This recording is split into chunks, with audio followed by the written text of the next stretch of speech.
Sabine Hornig, que é uma artista alemã que agora está a expor no Stedelijk, na Holanda. Também acabou de fazer uma exposição no Goethe Institute. Trabalha muito com estas coisas de transparências, portanto nunca se percebem o que está dentro e o que está fora, do lado de fora. E faz escultura também. Fez uma grande exposição aqui no CCB e foi aí que eu a descobri, que eu gostei imenso. Olá Cristina, hoje é dia 15 de março de 2014. Queria saber um pouco de onde é que tu vens, como é que tu chegas a galerista, uma vez que os galeristas que nós conhecemos têm backgrounds muito diferentes, há enfermeiros, há advogados, há pessoas formadas em gestão, há pessoas que foram donas de fábricas de sapatos, há um pouco de tudo, e a perceber de onde é que tu vens. O meu pai era colecionador. Portanto, eu e tinha portanto, ele é que importou as máquinas heliográficas para Portugal. Portanto, havia uma relação muito grande com arquitetos, com artistas, porque o primeiro escritório dele foi mesmo em frente à Escola de Belas Artes, que eu hoje ainda tenho. Está completamente desativado, um dia já pensei fazer lá uma livraria especial, uma coisa qualquer, de livros da arte, da arquitetura e tal, mas pronto, não andou para a frente, até por causa desta crise económica. Tenho andado a pensar, mas não tenho tido tempo. E portanto, eu desde muito miúda conheci desde realizadores, Leitão de Barros, Cotinelli Telmo, os artistas. E o meu pai comprava, porque era amigo, conheciam-se, e portanto, normalmente o que é que acontecia nessa altura? Portanto, anos 60 e 64, não havia galerias. Era no Casino de Estoril, ou eventualmente na Baixa, nos lugares como umas lojas completamente desativadas, que eram cedidas, e portanto era aí que se faziam as exposições, nas Belas Artes. E o meu pai normalmente comprava uma obra, e portanto eu conhecia os artistas com 4, 5, 6, 7 anos. Conheci agora não me lembro o nome dele, o arquiteto, aquele do Amaral, portanto víamos filmes em casa dele do Coração de Potequim, toda essa coisa. Portanto sempre vivi num meio cultural, e o meu pai ia muito a Paris, portanto trazia livros proibidos, pronto. Entretanto, uma pessoa cresce, deixa de andar com o meu pai, comecei a namorar, portanto já não quis saber de mais nada de arte, nem de nada disso. A minha formação é Geológicas, que não acabei, porque entretanto... Faculdade de Ciências. Faculdade de Ciências, não acabo porque entretanto vem 25 de Abril, as pessoas conheciam-me, uma pessoa também cresce, às vezes comecei-me outra vez a interessar por arte e por artistas que fui conhecendo, porque sempre houve uma ligação, mas quer dizer, deixou de ser aquela coisa de andar com o pai nas exposições, mas nada... as pessoas todas me conheciam, portanto eu conheci desde o Calvé, o Sena, o Ângelo de Sousa, o Nadir Afonso, o Euclides, sei lá, imensa gente.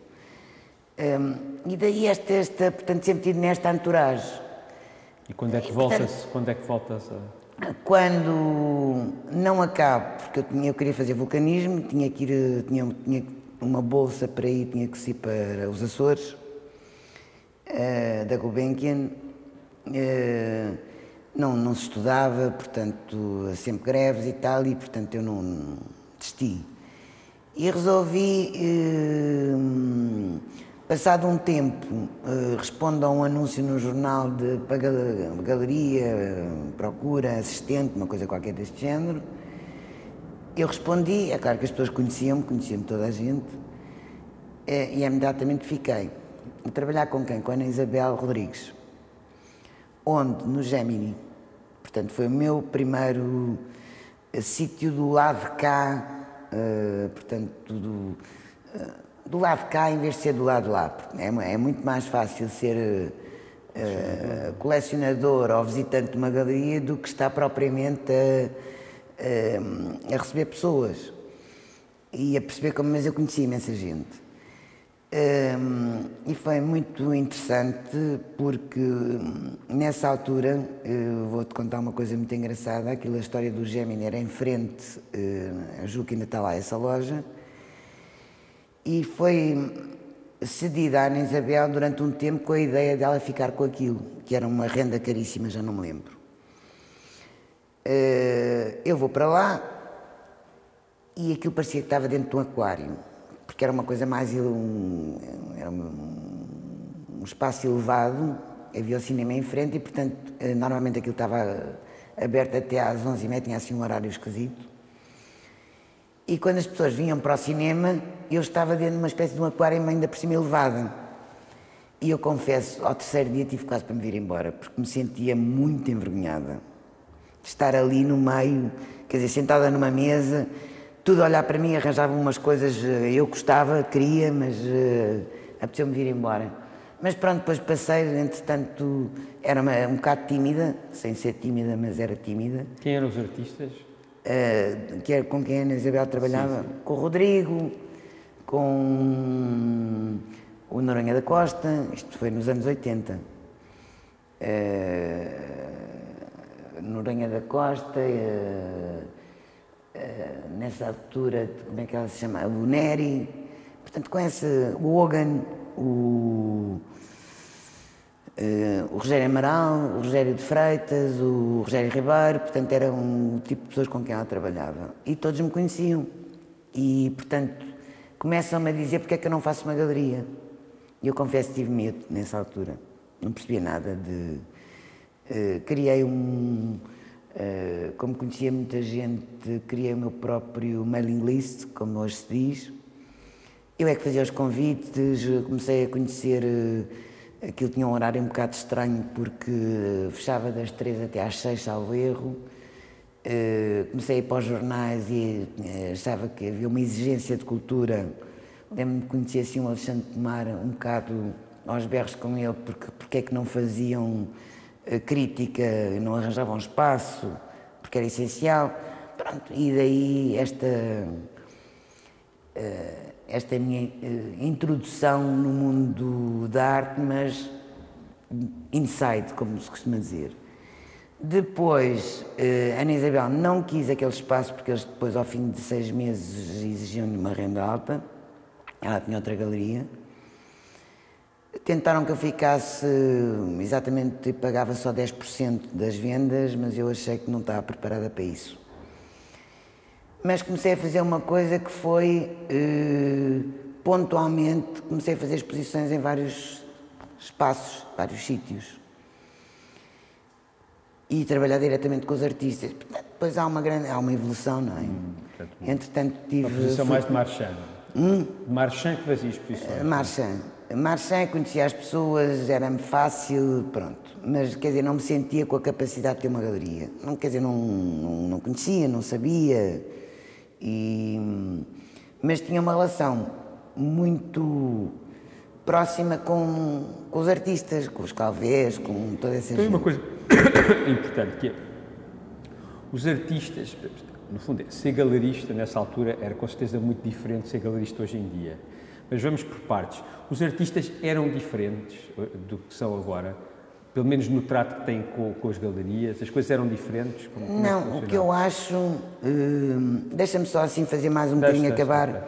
Portanto, depois, ao fim de um tempo, fui dirigir a Grego, que estava muito bem paga, mas eu queria fazer a internacionalização, portanto, isto já anos 90, talvez, 80 e muitos, ganhava muitíssimo bem, ganhava nessa altura à volta, vou falar em contos, claro. 400 contos. 2.000 euros. E ao fim de ano e meio vim-me embora e fui trabalhar para a Quadro, em que ganhava só 70 contos. Isto é engraçado, embora ganhasse comissões sobre o lucro da galeria.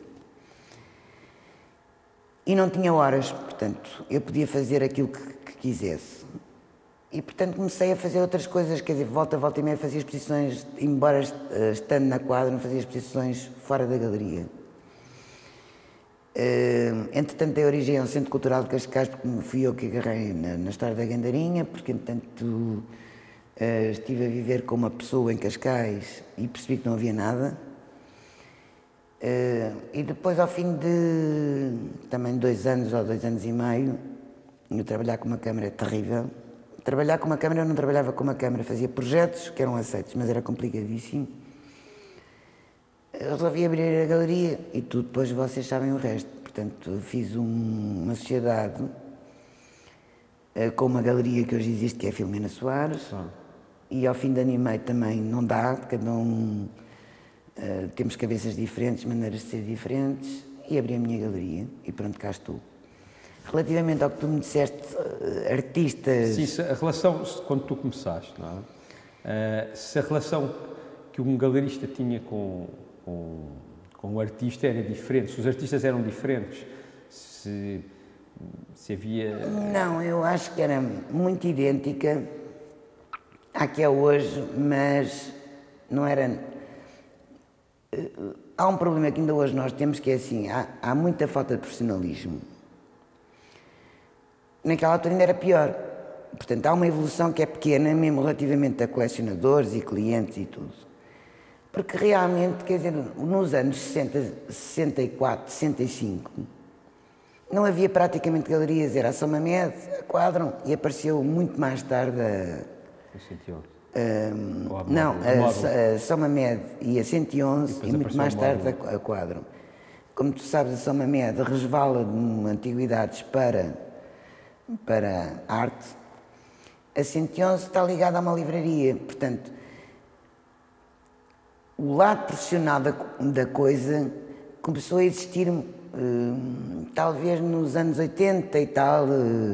Havia uma ligação muito grande dos artistas com um galerista que normalmente era artista, que é o caso do Serpa. Havia um grande apoio da Secretaria de Estado, porque havia uma ligação, era tudo muito rudimentar. Mas a relação era idêntica à que é hoje.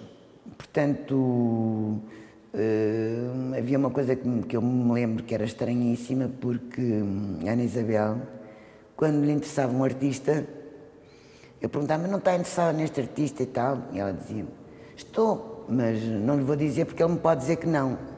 E eu às tantas perguntava, mas tu estás interessado na Ana Isabel, de trabalhar com a Ana Isabel? Então porquê é que não lhe dizes? Porque ela pode me dizer que não. Deve ser uma coisa de namorados.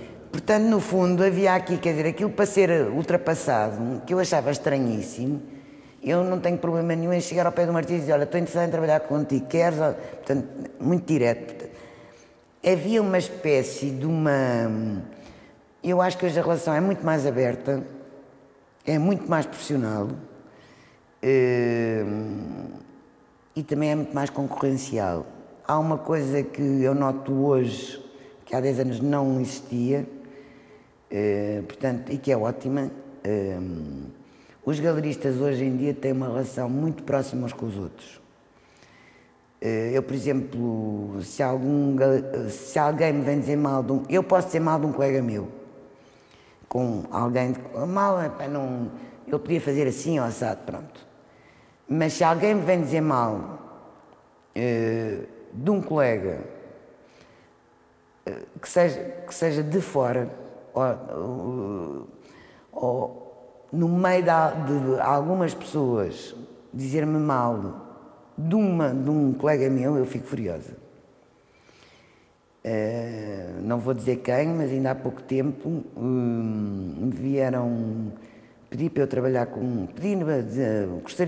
gostavam que eu trabalhasse com um artista e disseram-me tão mal do galerista com quem ele trabalhava que eu exigi... Foi um artista que morreu há pouco tempo. Que eu exigi que esse galerista ficasse também a trabalhar. E eu falava com o galerista.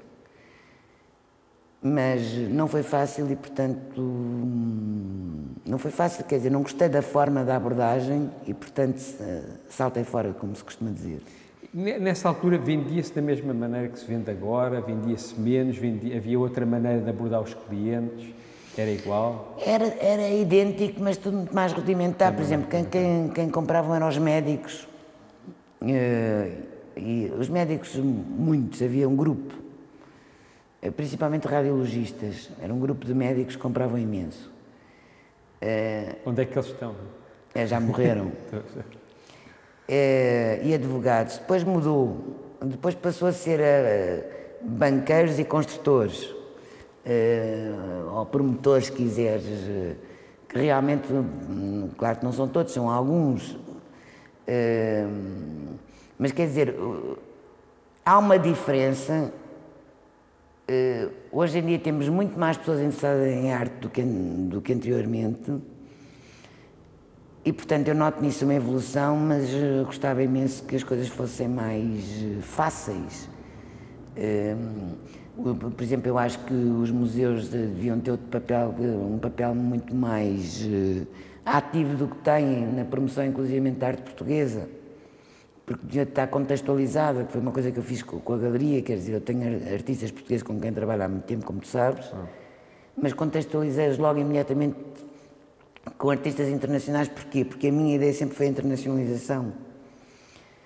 E, portanto, isto tem sido um bocadinho a minha vida. Hoje em dia já não penso tanto na internacionalização dos artistas portugueses, mas fazer uma coisa que é pôr em contacto os artistas do norte da Europa, porque o mercado está feito a norte, com o sul, porque não há realmente uma ligação entre norte-sul. Norte-sul, que já fala na América Latina e inclusivamente África, Ásia, ainda é muito complicado para mim.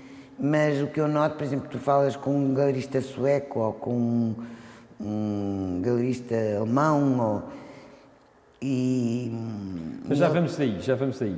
Primeiro, quando o teu projeto, agora o teu projeto a solo... Vou fumar um cigarro. Claro que sim. Portanto, a Galeria Cristina Guerra aparece. Como é que tu escolhes os teus artistas? Como é que tu escolheste os artistas para incluírem o lote inicial de artistas que tinhas na Cristina Guerra? Olha, se não te importas de me dar um maço de cigarros que está dentro da minha carteira, podes tirar lá dentro. Como é que tu escolhes os artistas, o primeiro lote de artistas que tens quando abres há 10 anos a Galeria Cristina Guerra? O primeiro lote é porque, como eu conhecia muitos artistas, não é? Quando estou na Quadro, a Dulce foi a pessoa que fez com que eu mudasse realmente, porque eu tive uma educação completamente burguesa, vamos lá, conservadora e tradicional. E é com a Dulce que eu dou a volta completamente, porque acho que realmente foi... A Dulce é a galerista, é a dona da Quadro, mas ela era uma pessoa com a cabeça muito aberta e... Não, era uma pessoa que fazia instalações, que fazia, quer dizer, portanto, eu quando começo a trabalhar com a Dulce, quer dizer, para mim marcou-me completamente a minha forma de ver, a minha forma de pensar e de tudo. De ver arte. Porque eu gostava exatamente, por exemplo, eu lembro-me que nos anos 80 eu gostava era do Noronha da Costa e Rogério Amarais e tal, que alguns artistas mais novos me diziam, é muito lambidinho, eu não percebia. É claro que eu hoje, quando olho para certas coisas, percebo perfeitamente o que é que eles me estavam a dizer. E, portanto, eu acho que também o do gosto educa-se, as pessoas aprendem, e a Dulce realmente fez com que eu começasse a perceber realmente a arte contemporânea. Contemporâneo. Pegando no que estás a dizer, o que é perceber realmente a arte contemporânea? Pois já, para mim, a minha história é assim, tu tanto vais olhando, que há um clique que te acontece, e depois tens de começar a estudar, porque entretanto percebes, não é? Percebes a evolução das coisas, percebes que há um contexto, portanto, quer dizer, os artistas têm que estar contextualizados no tempo. Hoje isto já não se nota tanto, mas naquela altura notava-se bastante. Havia artistas que estavam completamente desfasados relativamente... Uma coisa é a técnica, outra coisa é o desfazamento relativamente ao seu tempo. E, portanto, nós realmente estamos atrasados de 30 ou 40 anos. Esta é uma realidade que não vale a pena escamotear. E daí esta história dos museus, inclusive dos nossos políticos, que são muito maus, não percebem. Estão habituados, quer dizer, vão, por exemplo, sei lá, a Madrid ou isso, e vão ver o Prado, ou vão ver o... Quer dizer, não vão normalmente a galerias, quer dizer, não é nas galerias que se faz, em alguns museus que se fazem a arte que se faz hoje. E a arte que se faz hoje, quer dizer, tu tens que Mas, portanto, ver. Tu começaste a conseguir compreender melhor a arte que se faz hoje, portanto, a arte contemporânea, foi de uma maneira muito intuitiva, ou seja, tu foste vendo muito e foste ganhando a linguagem. E foste começando a perceber de uma maneira intuitiva o que é que cada coisa representava, não é?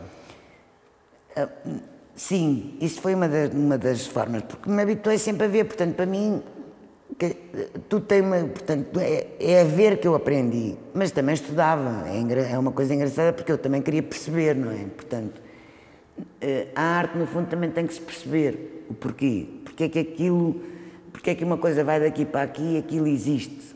Portanto, sem um passado não existe presente. De onde é que aquilo vem? Como é que aquilo aparece? Portanto, tu, à medida que vais... portanto, no fundo, para mim, é assim, há uma espécie de gosto. Para mim é natural tudo isso, porque os arquitetos falavam, eu andava sempre, o meu pai era um tipo completamente... gostava imenso de cinema. Portanto, eu ia para o CENI, naquela altura era o CENI, para o Charles Pierre e não sei quantos, e para o Goethe, passavam essas... portanto, todos esses filmes eu conheci os Cahiers de Cinema, tudo isso. Portanto, quer dizer, sempre fui uma pessoa culturalmente muito inserida, portanto, é uma coisa que não me é estranha. Há uma evolução lógica. Relativamente, o meu pai hoje teria 100 anos, portanto, esta história da arte contemporânea em si, instalações e performance e tudo isto que a Dulce fez, e que eu vi, fez nos anos 75 ou 74, ou qualquer coisa do género, portanto, abriu-me para outras coisas, e portanto começou-me a interessar, ainda por cima depois fui trabalhar com ela. E a ideia, desde sempre, era que eu não conseguia perceber como é que nós tínhamos artistas bons e não conseguiam internacionalizar-se. E, portanto, essa sempre foi a minha batalha, vamos lá. E, portanto, tu tens que perceber o que é que se passa no mundo para conseguir estar inserido.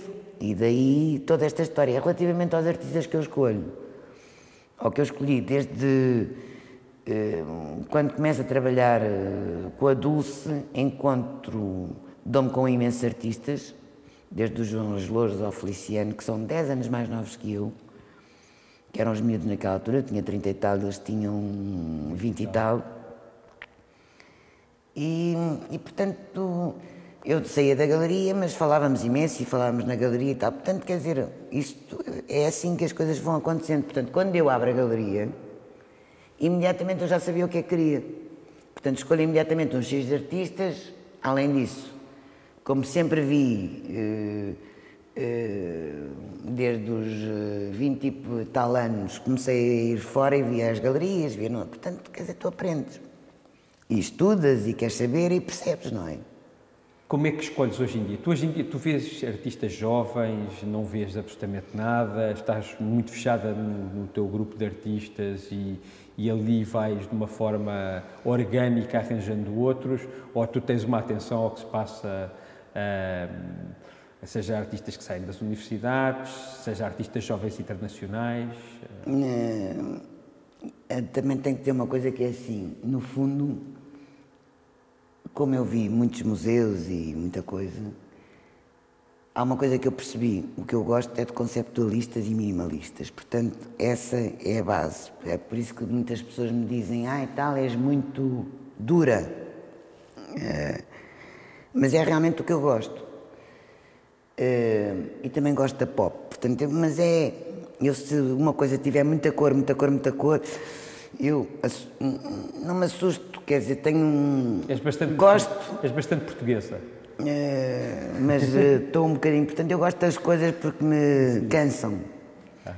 E portanto, eu gosto do Ed Reinhardt, todos esses Barnett Newman. Pronto. E é engraçado que eu, quando abri a galeria, portanto, abri com um grupo de artistas, que foi o João Louro, o João Paulo Feliciano, pronto. Isto para te dizer relativamente à Filomena Soares. Quando eu estava com a Filomena Soares, que se chamava Cedar. Quem escolhe os artistas sou eu e, portanto, quis logo inserir artistas internacionais, que eu gostava, como o Lawrence, o Matt Mullican, pronto. É claro que é muito difícil de vender, eles assustaram-se porque tinham pontos de vista com pé, eles gostam de... Portanto, o Lawrence Spinner como o Matt Mullican, eles trabalham contigo desde o tempo da Cesar? Não. Não, só trabalham a partir da... Eu gostava imenso do Lawrence. Quando ele resolve abrir uma galeria, portanto, o que é que eu fiz? Era internacionalizar, portanto, contextualizar. Claro. Portanto, contextualizar como? Eu, para aguentar uma galeria, eu tenho um lado muito racional, tenho um lado muito emocional, mas também, e afetivo, mas também muito racional. E, portanto, o que é que eu percebi? Que tinha que ter artistas com quem eu pudesse ganhar dinheiro, vamos falar a nível de mercado, e, portanto, para me darem, porque eu não sou rica, portanto, eu vivo do meu trabalho, e, portanto, que me dessem possibilidades de fazer com que os outros crescessem, portanto, com que eu fizesse feiras, portanto, eu no segundo ano de abrir a galeria já estava em Basel, através de uma coisa que foi o meu currículo. Pronto, era isso que eu te ia perguntar, como é que tu consegues de uma maneira tão rápida entrar em Basel? É através dos artistas também, ou não? Através dos artistas, mas repara, eu acho que tive muita sorte, porque eu encontrei o diretor de Basel no Brasil. Portanto, eu comecei logo a enviar, e era Basel. O que eu queria era Basel, que era a primeira, depois via o resto. Então encontrei o Samuel Keller em São Paulo, numa Bienal de São Paulo, e disse que queria ir a Basel, portanto eu abri a galeria em 2001.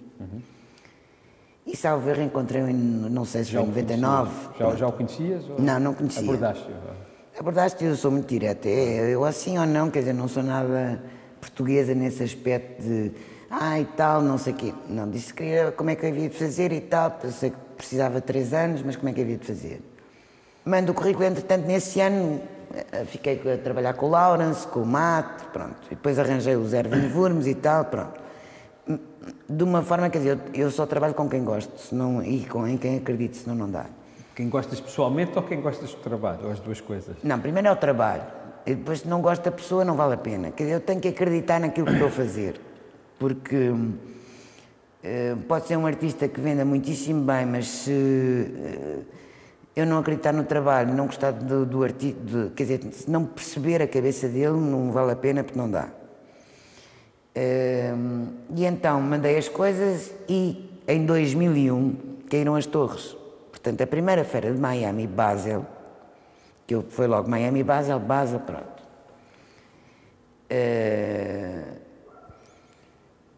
Abre em 2001, em março, e a primeira coisa que eu faço é mandar, portanto, fazer a aplicação a Miami. Estou com ele e aplico para Miami. E em 2001 caem as torres em setembro. Portanto, Miami não acontece nesse ano. É, portanto, cancelada. E eu, no segundo ano, volto, portanto, já tinha artistas, já tinha Lawrence, já tinha Matt, pronto. Eu trabalhava já com o Julião, portanto, que eram as referências, e com gente pouco conhecida, ou nada conhecida. E faço a aplicação e entro. E, portanto, nesse mesmo ano, portanto, isto é em 2002, portanto, eu estou em Miami desde o princípio, Miami, Basel, e em 2003 já estou em Basel. E para andar arco, não sei quanto, depois fiz FIAC, não me interessa, depois fiz muita coisa. E, portanto, as coisas não me têm corrido mal, eu já não me lembro o que é que tu estavas a perguntar. Nós sabemos que não é fácil entrar em Basel, não é? É a feira mais difícil de entrar do mundo. Há muito jogo de bastidores, tiveste de telefonar, pedir a artistas para interceder, nada. Pedir a curators que tu conhecias para falar. Nada. Foi diretamente com o Samuel Keller. Claro. Eu acho que a história foi... Não devia de haver... Perguntei porque é que achas que entraste? Então, eu acho que entrei porque mandei um currículo, porque, pronto, eu dei origem portanto, para aquelas coisas de Cascais e não sei o quê, pronto. Mas não é só por aí. Também, portanto, estava a trabalhar já com o Lawrence, com não sei o quê, pronto, já eram artistas que estavam em carteira. Com o Baldessari já também não? Não, o Baldessari vem muito mais tarde, e é o Lawrence e o Julião que falam, e é ele que me diz que queria trabalhar comigo, portanto eu não o convidei, porque achei que o Balicer é mais ou menos como ter e às vezes sinto isso, como ter um Cadillac dentro de um Morris, ele é o Cadillac, eu sou o Morris, não é? Portanto é complicado, porque tu tens uma responsabilidade perante um homem daqueles, não é? Que tem neste momento tem 84 anos e já tinha bastante idade, portanto eu fiz 2 exposições com ele. Inclusive eu não sei se faço terceira, porquê? Porque estes tipos estão cansados, e Portugal não é realmente um sítio onde a economia seja excepcional e onde os colecionadores sejam excepcionais, porque não é, portanto, é terrível quando fazes uma exposição de um artista e não o consegues vender, porque ainda por cima quando trabalhas com os artistas top, claro, tens a obrigação. Imediatamente eles falam todos uns com os outros, tu vendes muito bem, então toda a gente fala de ti, que em Portugal não é normal. Portanto, tem colecionadores, que existem colecionadores e tal, e portanto há outros que querem vir, ou então se tu não vendes, não vale a pena porque só vamos perder tempo, quer dizer, vamos ter obras presas, para nada. E tu nunca consegues vender um artista numa exposição, a não ser nem tempos com uma economia florescente, né, que é sempre raro, principalmente aqui. De maneira que tu tens uma responsabilidade que é venderes, fazeres um bom trabalho, fazeres diferente. Tu há bocadinho disseste que só trabalhavas com artistas que percebesses a cabeça ou que percebesses o trabalho deles, porque senão não conseguias vender, não é? Eu agora, já que estamos aqui, temos uma peça do Lawrence Wiener aqui na parede. Qual é que é a tua abordagem, normalmente? Como é que tu vendes uma peça como esta ou até um quadro do Julião? Tu enquadras a coisa historicamente, tu explicas conceptualmente o que é que está ali, tu tentas abrir a cabeça das pessoas, como é que funciona? Como é que funciona? Eu demoro, por exemplo, o Julião é muito mais conhecido, portanto, muito mais fácil. Embora eu fique também muito satisfeita porque há pessoas... É muito mais conhecido em Portugal, não é? E lá fora, toda a gente sabe. Não, do que o Lawrence Wiener, não. Eu estava a dizer o Lawrence Wiener e o Julião. Sim, mas a abordagem, quer dizer, o Julião, tu falas de Julião, toda a gente sabe quem é o Julião, claro. Toda a gente conhece a obra de Julião, toda a gente, colecionadores. Colecionadores ou pessoas que estão inseridas no mundo da arte sabem quem são estes 2 personagens. O Julião é relativamente fácil, portanto as pessoas gostam ou não gostam, há coisas engraçadas, porque muitas vezes isto acontece-me aqui, as pessoas querem o Julião, porque sabem o nome, mas depois não gostam. É uma coisa incrível, porque eu digo, olha, tenho esta obra, esta e esta, tal, não é bem eu. Às vezes digo, olha, eu tenho imensa pena, mas venha cá um dia qualquer, porque não, para o seu problema é que quer um Julião por causa do nome, mas não vale a pena porque você não gosta de Julião. Portanto, vai haver mais coisas, pode ser que entre e tal. Do resto não posso fazer mais nada. Mas as pessoas normalmente quando querem um Julião, querem mesmo um Julião, portanto é uma questão de gosto, portanto gostam mais deste ou daquele, pronto, e uma questão de terem dinheiro suficiente para poderem comprar uma obra. O Lawrence é completamente complicado, é muito complicado, porquê? Porque é escrita cá e fora, não interessa.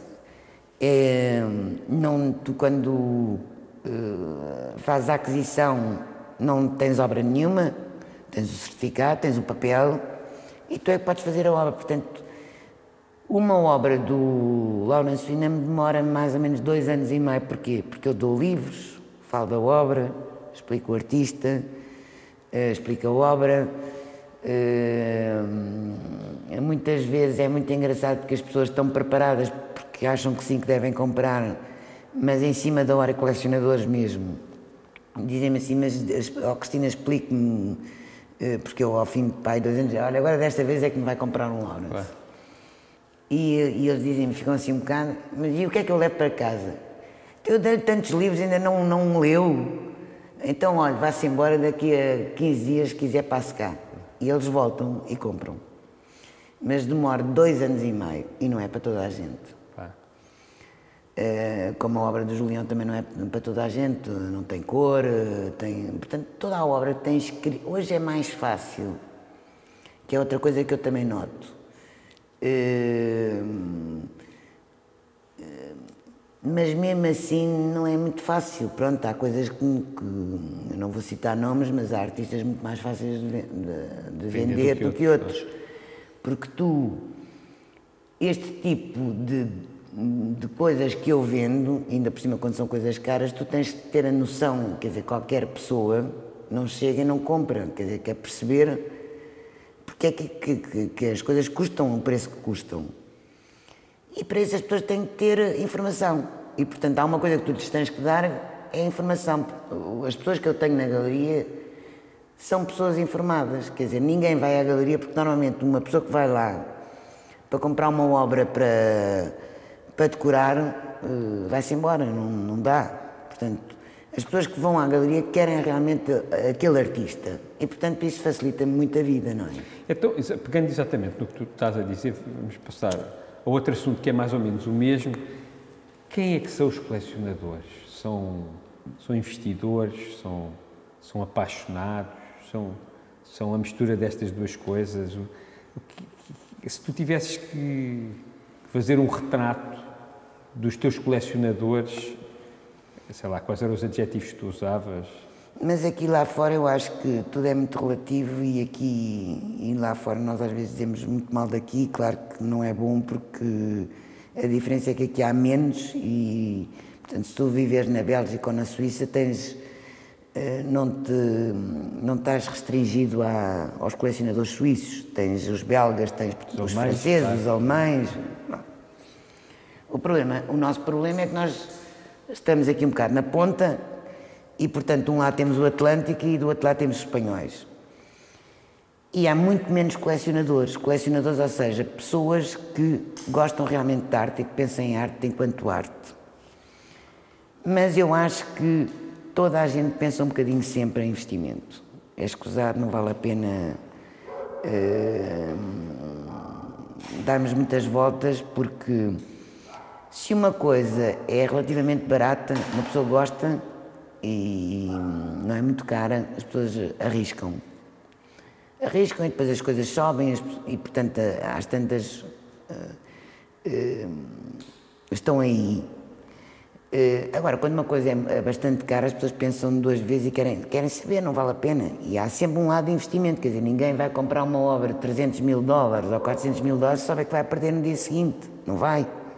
A não ser que esteja apaixonado, também acontece, mas é muito raro. Mas as pessoas perdem, porque uma pessoa sabe que as coisas mal saem da galeria valem menos. Se uma pessoa compra uma coisa a preço de galeria e vai pôr no leilão no dia a seguir, se calhar vão dar metade do preço, mas em 90% dos casos é assim. Depende, porque é assim, se não houver crise económica, normalmente as pessoas compram na galeria, isto é muito engraçado. Eu às vezes tenho discussões inclusivamente com colegas meus, claro, porque acham que o leilão, quer dizer, isto é mercado. E, portanto, o leilão é que marca os preços porque é aquilo que as pessoas pagam por uma obra. E, para mim, não é nada disso, porque é assim, as pessoas só pagam porque têm a noção de qual... O primeiro mercado é que marca o preço da obra. E tu sabes, tão bem como eu, porque também já estás nisto há muitos anos, que quando não há crise, muitas pessoas compram nas galerias e a seguir põem em leilão. Tanto que há uma coisa que se chama lista de espera, porquê? E eu, por exemplo, quando tive o Baldissari, que foi em 2006, as pessoas tinham que me assinar um papel em como se quisessem vender a obra, tinham que primeiro consultar a galeria e só depois é que ia para leilão, para evitar exatamente esse tipo de especulação, que é exatamente compram, não sei o quê, e 8 ou 10 dias depois as pessoas chegaram a comprar, o Riley, compravas por 30 mil e 2 meses depois eras capaz de vender por 150 mil. É claro que neste momento não existe, caiu, pronto. E, portanto,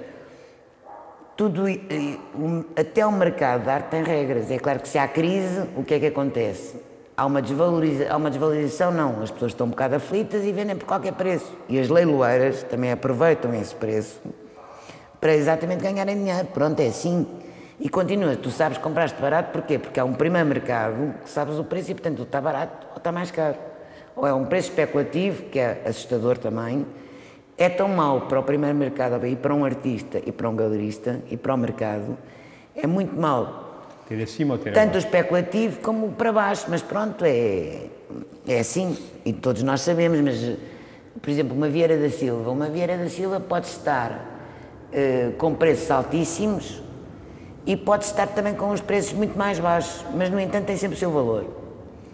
E tu tens a noção exata que, enquanto galerista, enquanto pessoa que está neste mundo da arte, tens a noção de qual era o valor que ela devia ter.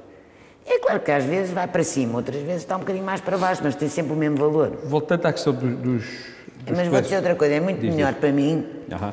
Às vezes dizem-me, tal, fazer aplicações na banca, investimento, isto. É muito...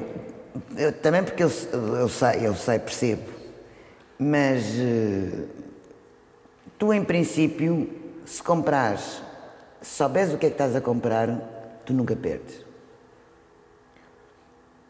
Agora tens de ter um tempo. Qual é o truque? O truque é perceber onde é que o artista esteve, como é que o artista está, como é que ele chegou ali, portanto, tens que estudar um bocadinho. Tens que antecipar.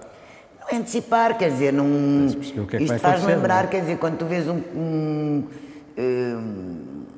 as pessoas, quando gostam de uma peça, não é? Gostam de uma peça e querem-na comprar, mas querem sempre saber se o valor foi muito alto.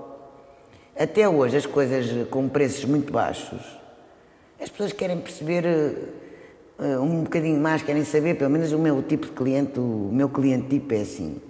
É muito engraçado, portanto, nas feiras, por exemplo, em Basel, ninguém compra uma obra sem estudar o artista. E a primeira, se não conhece o artista, quer saber, portanto, que é um portfólio, eu tenho sempre portfólios, tenho que lhe mostrar, querem saber currículos, querem... Não dá. Mesmo que seja uma coisa que não seja muito cara. Agora, se é uma coisa muito cara... Então, claro. Aí também tem que haver uma grande confiança com os galeristas, com quem vende. Uma muito grande confiança. Mas continuando a falar disto, os colecionadores, tu vendeste a 2 colecionadores que foram super importantes nos últimos 10 anos, que foi o João Rendeiro e o Berardo.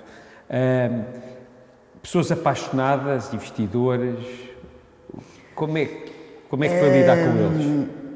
Não, porque eu não vendi muito ao Berardo, acho mas não vendi muito ao Berardo, vendi bastante mais ao João Rendeiro, e eu acho que era um colecionador.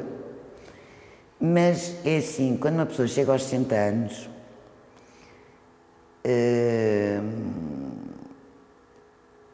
eu não sei, portanto, tu a partir de uma certa altura deixas andar, não pões as coisas em gavetas. Para mim, o colecionador é uma pessoa que é compulsiva. Portanto, o colecionador, para mim, esta é a diferença. O colecionador é uma pessoa que vai à galeria e quer sempre comprar. E conheci muito poucos na vida, conheci talvez 2 ou 3. Os outros aí querem sempre comprar barato, muito mais barato que o preço real. Portanto, quem? O colecionador é aquele compulsivo, porque ele não resiste, tanto que quando há crise eles desaparecem das galerias, porque lhes custa imenso ir a uma galeria e não comprarem. Cachola. Pronto, tens o caso de Cachola. Que é um apaixonado. Claro. Mas eu costumo dizer que, eu não sei se os rapazes são iguais, mas as mulheres têm sempre a história do príncipe encantado, quando são miúdas, encontrarem... E eu achava que ia encontrar o colecionador encantado. Eu hoje já não tenho nada a ver com isto. Sou muito mais pragmática, se quiseres, e portanto é assim... vou vendo e as coisas vão acontecendo e não me interessa nada ninguém que compra durante 10 anos, não me serve. Hoje em dia um colecionador para mim que compra durante 10 anos e que a seguir venda tudo, não é um colecionador, a não ser por razões que tu percebes. Mas tu ainda agora disseste que, pronto, já não estás muito preocupada, estás mais a viver o momento, não é? Se aparece uma pessoa que tem o dinheiro para comprar o Lawrence ou o Julião, não, ou o quer João dizer, Louro. o que me interessa é que as pessoas gostem e que percebam, portanto é assim, quando tu conheces as coleções há um contexto, e a mim interessa-me o contexto. Mas há muitas pessoas que são, por questões de gosto, seguem artistas, as obras que funcionam todas umas com as outras, portanto isto para mim é o colecionador. E é uma pessoa compulsiva, porquê? Porque acompanha o artista, compra sempre, vai sempre comprar, quer saber, mesmo que não compre vai saber dos artistas. Isto para mim, quer dizer, podem comprar ou não, mas são pessoas que acompanham o que se vai fazendo. Isto para mim são pessoas interessantes. Agora, os colecionadores, eu tenho que haver um tempo, porque há muita gente e portanto deixei de fazer juízo de valor se é colecionador, se não é, não me interessa. Porque há muitas pessoas que compram durante muito tempo e têm... está bem o que eles fazem, têm gosto pelas coisas, mas ao fim de 10, 12 anos desaparecem completamente da circulação e começam a vender ou qualquer coisa. Portanto, eu neste momento não... Mas será que isso também não acontece porque a vida dessas pessoas muda? Não, se calhar, não. Pode mudar um bocadinho, mas um colecionador verdadeiro, e eu conheci continua sempre, não é? que é um tipo chamado Anton, que é belga. Esse tipo vive para aquilo, até um bocado demais, que é quase como um padre, vamos lá. Mas é um tipo que não se desfaz das coisas, tem gozo nas coisas que tem. Pronto, se alguma coisa acontecer, uma pessoa percebe. Agora, quer dizer, alguém que compra coisas e que imediatamente ao fim de 10 anos está a vender e que quer saber quanto é que vai ter de mais-valias, quer dizer, não... Ok, é bom porque eu sobrevivo e vou fazendo o meu trabalho com os artistas. Ou eu vivo e eles também vivem. Mas fazem parte, mas não os considero colecionadores. Outra coisa, fala-se muito que a vida dos galeristas é muito glamourosa, que há imenso champanhe, há imensos jantares, e há imenso almoço e há uma vida espetacular. Isso é mesmo verdade, há muitos jantares, a venda passa muito por uma... A venda e até a angariação dos artistas passa por uma vida social intensa.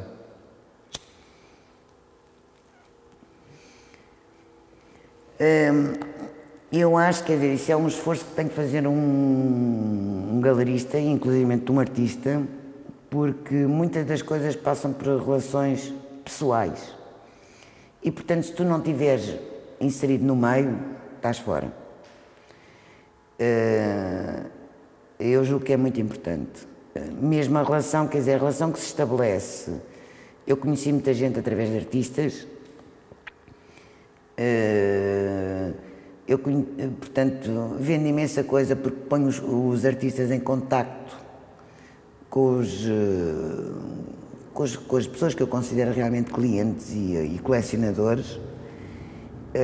E o facto de os conhecerem é um bocadinho, porque é parecido com a forma como eu penso, como eu te disse. A mim interessa-me a obra, mas quer dizer, se eu conhecer a pessoa, provavelmente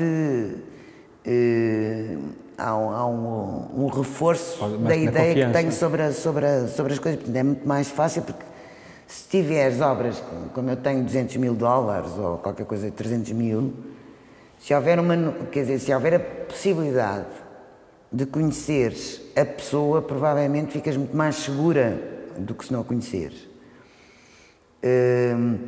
E isso faz com que também, quer dizer, se tu tiveres essas histórias das festas e não sei quem, não sei quantos, claro que há festas e quando tu vais para festas no mundo da arte, encontras muita gente interessante e muita gente desinteressante. Mas normalmente são artistas e pessoas com dinheiro. E, portanto, que são potenciais clientes. Agora, depende. E se os conheceres é melhor do que se não os conheceres. E se estiveres inserido no meio é muito mais fácil do que se não tiveres. Isto é a história de Basel e de Miami, claro. Basel. Agora, há coisas que não me interessam nada.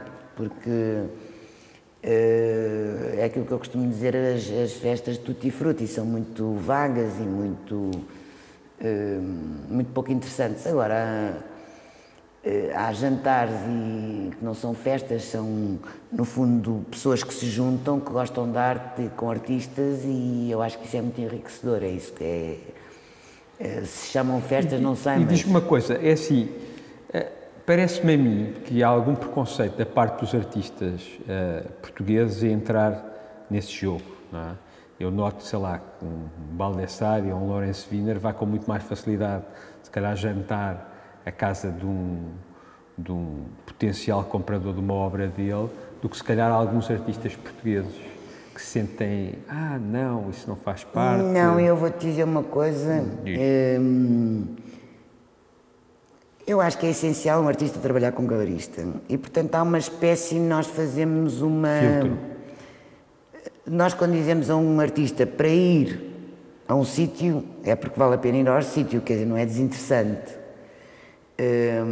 E uma das coisas que, portanto, tu fazes uma espécie de peneiras a coisa, não é? Porque se for uma pessoa sem interesse nenhum, não vale a pena levar um artista, porque isso é aborrecido para ele e é cansativo, porque eles são pessoas muito sensíveis. E eu até hoje não tive com nenhum. O Zé Loureiro talvez seja a pessoa menos social e sociável, mas aprendeu, porque eu acho que há um lado de timidez, mas eu tenho a impressão que quase todos os artistas jantam e estão com colecionadores e falam com eles e tal, e portanto, muito naturalmente, porque eu não vejo isso como qualquer coisa... Achas que eles às vezes sentem-se no jardim zoológico? Não, quer dizer, o tipo de coisas... Ainda ontem estive a jantar em casa de um colecionador, com o Lawrence e com o Julião, e pronto. E, portanto, isto tudo é de uma forma natural. É uma pessoa que já tem uma obra dele, do Lawrence Wiener, também tem do Julião, portanto...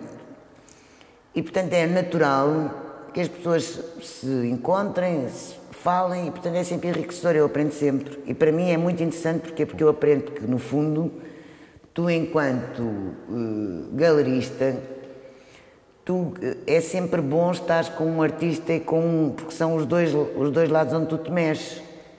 Inclusive teve o Delfim Sartre, portanto, estavam ali as três posições, um curador, um artista, dois artistas, um colecionador e eu. E eu normalmente gosto imenso de ouvir e de estudar, ou seja, mas isto é uma coisa que para mim é tão natural como respirar, quer dizer, é uma coisa que faz parte e não é um jogo, é assim, quer dizer, tu hoje em dia, quer dizer, se também fores banqueiro ou empresário, vais ao Ritz tomar um copo com um cliente teu, ou um potencial cliente teu, portanto, mas isto é uma coisa normal, porque se estreitam relações, porque é interessante, porque esse cliente ou colecionador, se conheceu o artista, vai ficar, aprende com ele e, portanto, também vai passar essa mensagem, porque eu tenho muitos clientes que trazem outros clientes, portanto, isto é assim. E, portanto, para mim isso é uma coisa natural, não é um jogo, é claro. Natural. Falando agora de outro assunto que tu já falaste um pouco, a internacionalização. Até vou começar a pergunta quase pelo fim, que é, talvez tenhas sido a galerista portuguesa desde sempre que mais esforço fez de internacionalização. Eu acho que em qualidade de certeza, em quantidade também penso que sim. Valeu a pena? Ainda acreditas? O que é que aconteceu?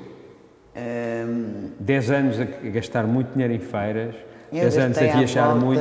Não interessa quanto é que gastei, mas gastei milhões. Gastaste milhões. Muito dinheiro. Claro.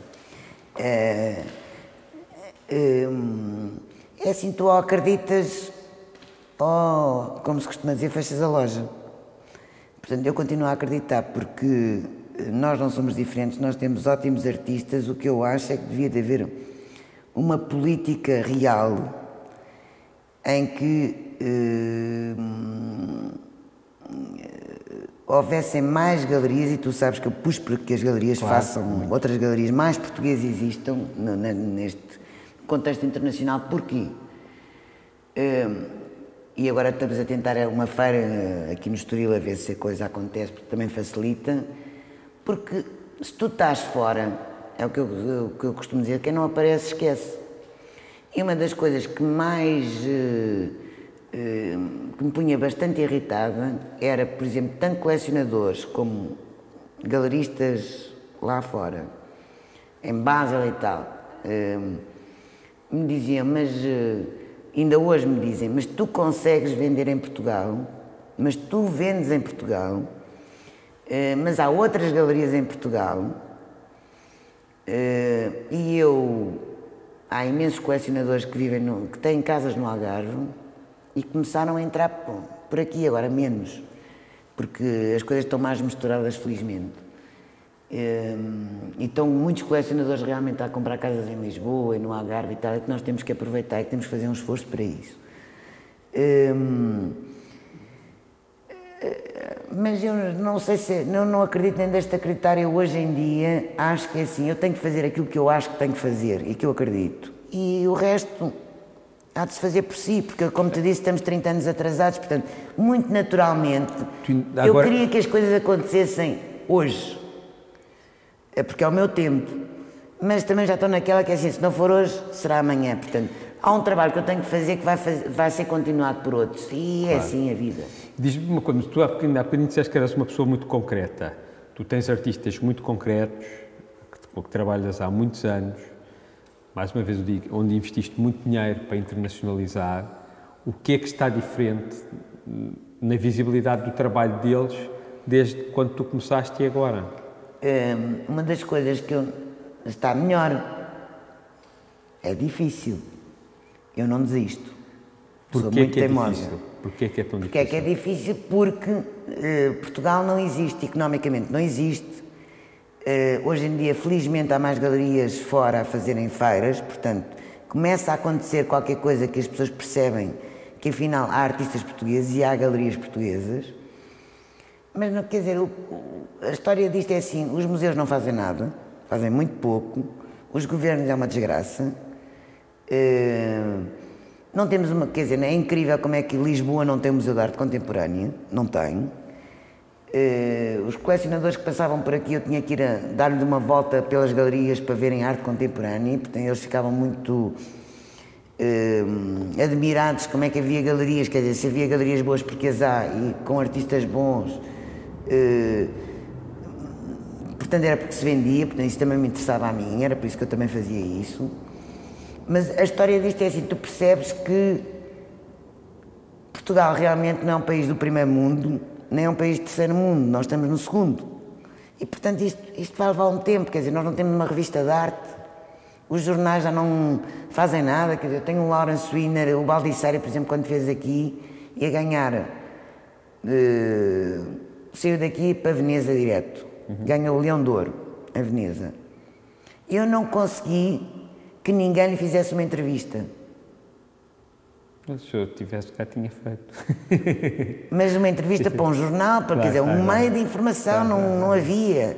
Foi uma menina das Artes e Leilões, que era uma revista bastante interessante. Claro, sim. Ela era boa, já não me lembro como é que ela se chamava, que o fez, porque senão nada existia. Vamos ver o que é que se passa com o Lawrence, portanto é assim, nós somos realmente muito ignorantes, este é o ponto. E não é questões de dinheiro, nem de falta de dinheiro, não tem nada a ver com isso, que é o que eu costumo dizer o Cachola, que ainda por cima não é um empresário, não é um banqueiro, é uma pessoa que vive do seu trabalho, tem uma grande coleção, Portugal não tem. Agora não me venham dizer que é por falta de dinheiro, é por falta de vontade, não há interesse. Somos um povo realmente estranho, se queres que eu te diga, não consigo perceber. E pronto, é isto que eu tenho a dizer, quer dizer, eu percebo que há extraterrestres, portanto, há de acontecer. É pena que não seja mais rápido, porque eu acho que hoje em dia há um turismo cultural, há muita gente que vem para galerias de arte, devia haver residências, porque traz curadores, portanto, isto tudo podia mexer bem, muito bem, inclusive para a nossa economia. Mas não sei, quer dizer, eu acho que nós não, realmente temos tido uns primeiros ministros e E toda esta gente é muito fraquinha, muito fraquinha, muito fraquinha. Mas isso acaba por ser o retrato do que nós somos, não é? Pois, é por isso é que eu estou a dizer, deixa andar, pronto. Mas podia haver assim, se nós tivéssemos um primeiro-ministro culto e um ministro das Finanças, provavelmente as coisas mudavam um bocadinho, porque não é preciso muito. Mas já tivemos vários primeiros-ministros cultos e as coisas não mudaram. O Guterres era uma pessoa extremamente culta. Está bem, mas não, se calhar não tinha força suficiente, mas que é o Ministro das Finanças, não deixaram, não me lembro quem era o Ministro das Finanças, mas quer dizer, é tudo muito fraco, tens uns jornais que não põem nada de... O público tem cada vez menos espaço, não há uma aposta realmente na cultura, é pena, porque tu vais, por exemplo, a Basel e vês que eles movem tudo aquilo através de uma coisa que é exatamente a finança está ali. E compra-se e vende-se e chegam, os hotéis estão todos cheios e pronto. Entretanto, quando acaba, há um deserto. Pegando no que estás a dizer outra vez, estás a falar de que a finança está muito presente em termos de colecionismo, nas feiras, até nas galerias internacionais, etc. Não te parece como a capacidade de legitimar a arte contemporânea, como ela é tão subjetiva, acaba por estar nas mãos praticamente do dinheiro? Hoje em dia um bocadinho, mas eu acho que sempre foi assim. E tu repara, os mecenas desde sempre. Tem esse lado, tem esses dois lados. Portanto, é uma coisa... mas tu repara numa coisa, há coisas que eu às vezes penso que é assim... há pessoas que têm imenso dinheiro e querem o quê? Mais casas, mais carros, mais... Pronto, eu bem sei que é o show-off, porque eu acho que o latino tem muito a ver com o show-off. A arte é para estar em casa, é uma coisa mais interior do que exterior, portanto. Mas há pessoas que estão voltadas para aí cada vez mais, eu acho. Já não me lembro bem qual era a tua pergunta, já... Era se, como a arte é tão subjetiva, não é? Como a legitimização da arte contemporânea é um processo tão subjetivo, não é? Porque assim, tu perceber, no fundo é isto, o Cristiano Ronaldo é avaliado pela quantidade de golos que ele marca, e ele, se deixar de marcar golos, começa a ganhar menos, e ponto final. Mesmo no cinema... Mas eu não acho nada que seja subjetiva. A capacidade de... Nada subjetiva. Então porquê? Porque há uma coisa que, se tu estudares a coisa, tu percebes perfeitamente, não é? Porque é que um artista chega onde chega. Pronto, porque há uma coisa, a diferença que existe é assim, é o tempo. Mas é o tempo que faz um artista, porque um artista é um processo, um artista não pode ser avaliado por uma exposição. Mas se isso é verdade, quer dizer que nunca houve, nos últimos 50 anos, reduzindo-nos aos últimos 50 anos, nunca houve nenhum artista interessante em Portugal nos últimos 50 anos, porque nenhum conseguiu triunfar internacionalmente. Portanto, das duas uma, ou isto está muito dependente da capacidade económica do país que está por trás do artista, não é? E a gente sabe bem que, por exemplo, numa galeria alemã, ou numa galeria americana de Nova Iorque, ou uma galeria de Londres, se nós formos lá e dizemos assim, temos aqui o Cabrito, ou o Julião, ou o João Louro, ou o Pedro Calapés, ou a Ana Jota, eles vão pensar, espera aí, mas estes tipos, que mercado é que trazem atrás? Trazem o mercado português, não é muito relevante. Se for um brasileiro, eles pensam, não, vou-me entrar, se eu meter aqui esta aldeia da Catunda, ou seja lá quem for. Eles dizem assim, não, espera aí, isto aqui vêm os colecionadores brasileiros que estão a comprar, e que têm imensa capacidade. Portanto, e acabam... Portanto, aí é o dinheiro, aí mas sempre foi. A história disto é muito, para mim, é muito simples, que é assim. Há artistas portugueses que neste momento, porquê? Porque houve uma abertura. O que acontece é que os nossos artistas, os artistas portugueses, com exceção do Julião e do Cabrito, o Julião porque se fartou de viajar, claro, e ainda hoje... Claro. E o Cabrito é a mesma coisa. Porque está numa coisa, quer dizer, ele conseguiu estar num sítio onde é reconhecido. O problema dos portugueses é que não viajam. Os portugueses estavam fechados em Portugal, acreditou-se ainda há muito pouco tempo, que era a minha luta. Eu, quando comecei a fazer, em 2001, que era a internacionalização, as pessoas diziam que eu era doida, que ia perder imenso dinheiro. Eu às vezes tenho problemas económicos e financeiros, tenho falta de liquidez, pronto. Mas isto era um esforço que devia ser feito pelas galerias. Se houvesse mais galerias que fossem fora e que mostrassem artistas portugueses, as coisas, eu costumo dizer que isto é como em todo lado, quer dizer, nós temos de fazer um esforço maior porque estamos mais longe, como eu te disse. E o mercado, no fundo, está entre a Europa e os Estados Unidos. E, portanto, nós temos que ir um bocadinho ao centro da Europa e vir e trazer pessoas para cá. Portanto, esta história da feira, se conseguir funcionar, esta revista que eu vou tentar fazer com outras pessoas e não sei quantos, porque os brasileiros também estão interessados. Portanto, há que trabalhar nestas coisas. A problemática é a falta de visão, por exemplo, a Áustria. A Áustria, todas as galerias austríacas têm para algumas galerias que conseguem entrar por causa quer dizer, as pessoas entram nas feiras por causa do programa que têm, por causa disso tudo. Mas o Estado dá-lhes o dinheiro, paga-lhes completamente as feiras. Porquê? Porque a Áustria também está ali encostada, quer dizer, antes estava ali a cortina de ferro no fundo, aquela coisa toda, portanto não havia mercado para o Oriente, portanto eles faziam tudo para o lado de cá. E, portanto, também tinham uma posição parecida com a nossa, estavam muito ligados à Alemanha, é verdade. Mas os artistas alemães também têm grandes problemas, não penso que são, e as galerias alemãs, a história disto é que é assim, nós estamos muito centrados em nós próprios, isto é tudo relativo, nós temos é que fazer um esforço maior, e há da parte da cultura, que é uma realidade, tu vais, por exemplo, ao Palácio da Ajuda e vês que é um palácio que é miserável. Nunca foi acabado. Completamente miserável, mesmo aqueles jardins, aquilo tudo, tem ratos, tem lixo, quer dizer, tu olhas pela janela e aquilo é uma vergonha. E, portanto, nós culturalmente somos muito desleixados, deixamos cair tudo.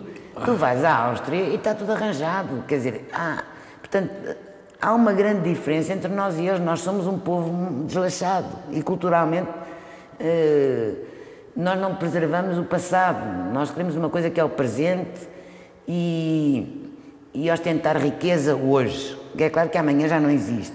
E tu olhas para esta gente toda, para estes políticos, para isto tudo, que enriquecem rapidamente e a seguir vai tudo, desaparece tudo. Quer dizer, nada se faz. Portugal e se calhar o Sul quer tudo para amanhã e quer essencialmente o quê? Dinheiro. O resto não lhe interessa. Os espanhóis são um bocadinho melhores porque tiveram os Habsburgo, provavelmente, não é? A partir de Carlos V, senão não tinham os Flamengos, não tinham nada daquilo. É assim, é o Sul. Não sei se foi por... não sei. Tu falas sempre muito sobre o Sul e o Norte, não é? E o poder de cada uma dessas áreas, e aqui neste caso no mundo da arte contemporânea.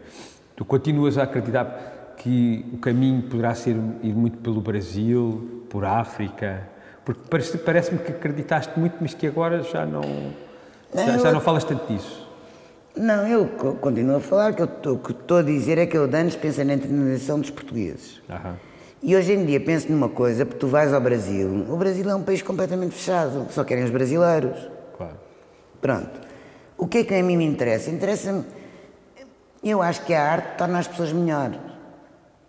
E tu vês, quer dizer, que entre artistas não há questões rássicas, não há problemas de sexualidade, quer dizer, há uma abertura muito grande.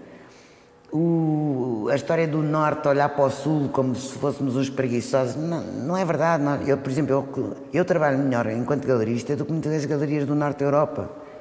Eu faço um esforço grande, é verdade. Portanto, eu acho que as pessoas têm é que conhecer e, portanto, com esta história da América do Sul e da África, porque está aí também, isto vai aproximar os povos, porque, por exemplo, há galerias com quem eu trabalho, por exemplo, o sueco. Eu trabalho com o Christian Andersen através de uma galeria que é a Nordanak. Ele veio cá quando era pequenino de férias. Claro. Não tem a menor noção E eu vou dizer uma coisa, acho muito mais interessante o Sul. Nós gostamos de falar, gostamos de conversar, nós temos a noção do que é o Norte, eles não têm a noção do que é o Sul. Claro. Para eles o Sul é sol e preguiça. Claro. E o Sul é muito mais sofisticado culturalmente, não é? Vamos passar para a última pergunta, que agora não tem nada a ver com isso, que é o que é que tu gostas de fazer além de ser galerista? Nas tuas horas vagas, o que é que dá prazer? Eu adoro a vida e, portanto, é isso que eu te posso responder.